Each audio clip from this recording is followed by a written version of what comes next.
ना हो, जो अपना कल्याण चाहते हों, ऐसे लोगों को शिव पुराण की कथा को सुनना चाहिए, ऐसे लोगों को शिव पुराण की कथा में मन लगाना चाहिए। अच्छा, शिव पुराण कहती है कुछ लोग ऐसे हैं जो भगवान की कथा से वंचित रह जाते हैं। दरवाजे पे शिव कथा गंगा बैठी बह रही है, लेकिन फिर भी घर में बैठे रह जाते हैं।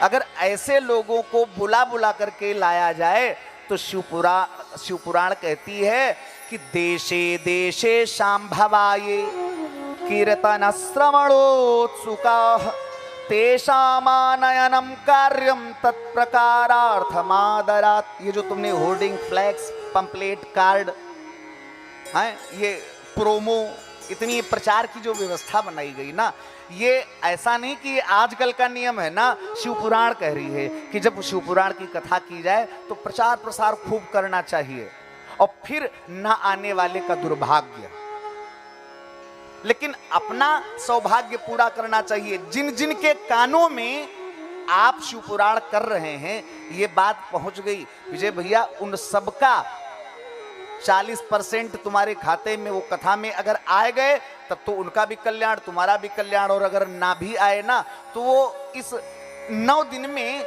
जहां जहां जिस मंदिर में जहां जो पूजा करेंगे उसका 40% तुम्हारे हिस्से में आएगा है? तो प्रचार प्रसार की व्यवस्था भी करनी चाहिए, ऐसा शिव पुराण में आया। और अभक्ता ये कथाम पुण्यम शृण्वन्ति मां नराधमा तेषां श्रवणजं नास्ति फलम दुःखम भवे भवे। शिव पुराण कह रही है कि शिव पुराण की कथा हो रही है, ऐसा जानने के बाद में भी जो लोग कथा में नहीं आते, ऐसे लोग जो नराधम भक्ति रहित होकर के कथा में नहीं आते हैं, उन्हें जन्म जन्मांतर में क्लेश ही भोगने पड़ते हैं। यथाशक्ति उपचारों से भगवान शिव का पूजन करके और कथा में आने से जीवन के समस्त क्लेश दूर हो जाते हैं। एक बात और बताएं, शिव पुराण की कथा में जब आप लोग आओ तो सावन का महीना है, मंदिर में पूजा करने जाते हो, बेलपत्र सब लोग भोले बाबा पे चढ़ाते होगे। अब मैंने कल की कथा में बताया था कि शिव पुराण साक्षात महादेव हैं, तो एक बेलपत्र शिव पुराण को अर्पित करके कथा सुनने से शिव पुराण कहती है जीव के समस्त मनोरथ पूर्ण हो जाते हैं। कथा से पूर्व एक बेलपत्र शिव पुराण को अर्पित किया जाए और फिर मन लगा के कथा सुनी जाए तो जीव के समस्त मनोरथ पूर्ण हो जाते हैं।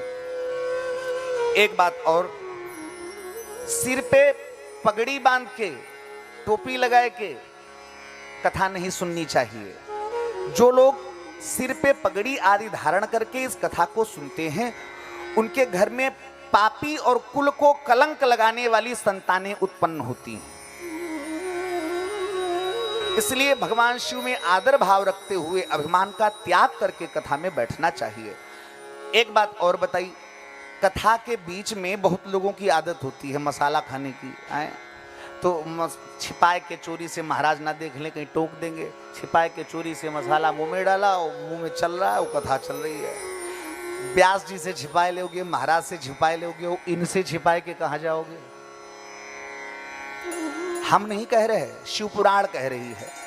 तांबूलम भक्षयन्तो ये शृण्वन्ति मां कथा नराः स्विष्ठां खादयन्ते तान् नरके यमकिंकराः। जो लोग पान चबाते हुए कथा को सुनते हैं, उन्हें नरक में यमदूत उनकी ही विष्ठा खिलाते हैं। कदाचिन्नापि शृण्वन्ति कथामेतां सुपावनीं भुक्त्वा ते नरकान् घोरान् भवन्ति वनसूकराः। देखो, ये जो हम आप लोगों को बता रहे हैं, सुना रहे हैं, हम अपने मन से कुछ नहीं कह रहे, सब शिव पुराण में लिखा हुआ है और हम श्लोक प्रमाण के रूप में जगह जगह बोलते जा रहे हैं।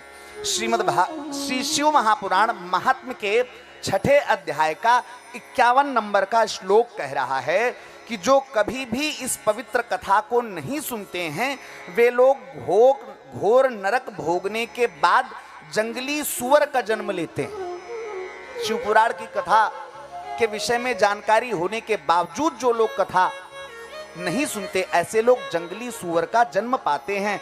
और जो लोग कथा के बीच में विघ्न डालते हैं, कहां से ये ले आए, जब देखो तब कथा, कभी भागवतोरी कभी शिवपुराण है। अब 9 दिन सांस लेना मुश्किल, देखो खोपड़ी पे 4-4 घंटा रोज धमाधम होएगी है।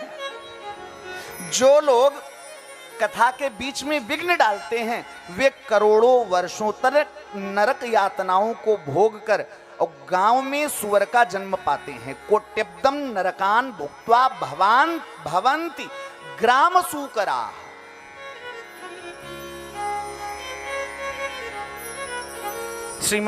श्री शिव महापुराण के महात्म्य के 7वें अध्याय में कहा गया, कथा सुनने वाला यजमान दीक्षाहीनाम पुंसाम दीक्षा विहीनानाम नाधिकाराः कथाश्रवे। बिना दीक्षा लिए हुए आदमी को भी कथा सुनने का अधिकार नहीं। दीक्षा तो होनी, गुरु मंत्र तो होना ही चाहिए। और कथा के मध्य में जब तक कथा का यजमान बने तब तक छौर कर्म नहीं कराना चाहिए। कथा के एक दिन पूर्व दाढ़ी बाल नाखून बनाए लो, कथा चालू हो जाए, इसके बाद न व्यास को और न यजमान को दाढ़ी बाल नाखून इत्यादि छौर कर्म नहीं करना चाहिए। और जितने दिन कथा सुनी जाए निराहार रह करके कथा सुननी चाहिए। विजय भैया, अगर आज किसी से कह दिया जाए कि 9 दिन बिना अन्न जल निर्जला रह के कथा सुननी, कोई कथा कराएगा? है? दूर से हाथ जोड़ लेगा, महाराज अपनी कथा तो ऐसे ही बढ़िया है? 9 दिन बिना खाए पिए रहेगा तो कथा बन जाएगी बेटा, 10वें दिन अस्पताल ले जाना पड़ेगा। शिवपुराण कहती है कि अगर निराहार रह के कथा नहीं सुन सकते तो घृतपानम पयःपानम, घी पी के 9 दिन कथा सुनो। खाली घी पीना 9 दिन, सुबह दोपहर शाम नाश्ते में घी, दोपहर लंच में और रात में डिनर में घी है। 9 दिन में आदमी रहेगा कि? हाँ। अब पाचन शक्ति इतनी कहाँ मजबूत, तो बोले दही पी के कथा सुने। वैसे भी ना सुन पाए तो पयःपानम, दूध पी के कथा सुने। वैसे भी ना सुन पाए तो बोले फिर फलाहार करके कथा सुने। अच्छा, शिवपुराण में फलाहार के विषय में आया। फलाहार किसे कहते हैं? केवल फलों का आहार। और फलाहार के नाम पे हम लोग फुलाहार कर लेते हैं, कहते हैं आज तो फलाहार ही किया है। फुलाहार जानते क्या? कूटू के आटे की पूड़ी, सिंघाड़े के आटे का हलवा, पकौड़ी। हाँ। अब तो दही बड़े व्रत वाले बनने लगे। और ये जब सब तुम खाए बैठे हो तो काहे का व्रत? ये फलाहार थोड़ो ना, तो फुलाहार है। और ऐसे ही व्रत करना हो तो रोज व्रत करो, खाली रोटी में रखा क्या है? और फलाहार से भी अगर काम ना चल रहा हो तो एक समय फलाहार और एक समय भोजन करके कथा सुननी चाहिए। और ऐसे भी अगर कथा में मन ना लगे तो फलाहारेण वा श्राव्य मेक भुक्तम नवाहि तत्, मेक भुक्तम नवाहि तत्। फिर तो दोनों समय आदमी कहता रहा महाराज दवाई खानी है, बिना दवा खाए कैसे चलेगा, इसलिए रोटी तो खानी पड़ेगी। अगर ऐसी स्थिति है तो भोजन कर लेने में भी कोई दोष नहीं होता है, लेकिन काम वो करे जिससे कथा में मन लगे। इस तरह से 7 अध्यायों का ये शिव पुराण का महात्म्य यहीं पे विश्राम लेता है।